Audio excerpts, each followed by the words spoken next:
My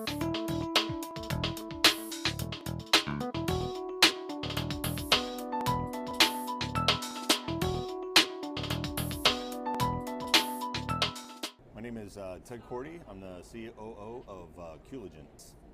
Our theme this year is Bridging the Gap, and we're trying to help over-the-air broadcasters here in North America with their ATSC 1.0 repack and channel sharing lighthouse operations, and then also into ATSC 3.0 and all the new business models that is.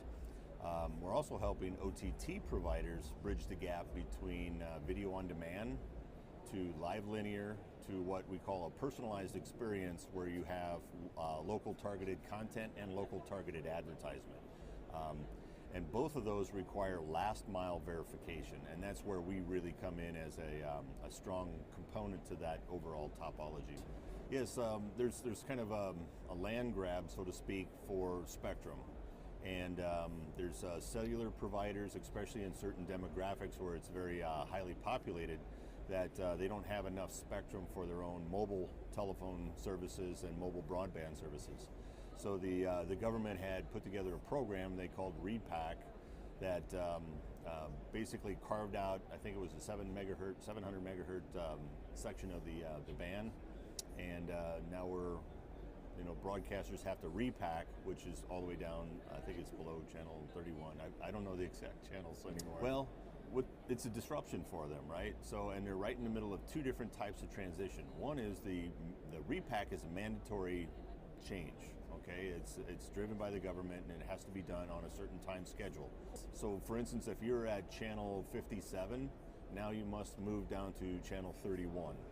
So that some cases requires you to have all new RF and plumbing, a new antenna, a new transmitter, all kinds of new things, and the government has somewhat of a subsidy program to help with that. But then broadcasters are also trying to take it as an opportunity to start preparing themselves for ATSC 3.0, which is this new standard and has a lot of new capabilities. How we fit into that is we provide end-to-end verification. So we can basically baseline current operations, such as what's coming out of the encoder, the multiplexer, and what's coming to the transmitter site, and even what's going out of the transmitter, and even a coverage area if you choose so. And we can baseline that before you start turning all the dials, so to speak, changing your STL, changing your transmitter, changing all these things, and not know where you're at, because they're on a very tight schedule and they need to be able to get back on schedule very quickly. Well, the big challenge is for us as a company is we really are trying to help people move from a product or on-prem model to a service. So we'd really like to help people get to a software as a service and even a managed service. We're fans of big data and last mile and end user delivery analytics.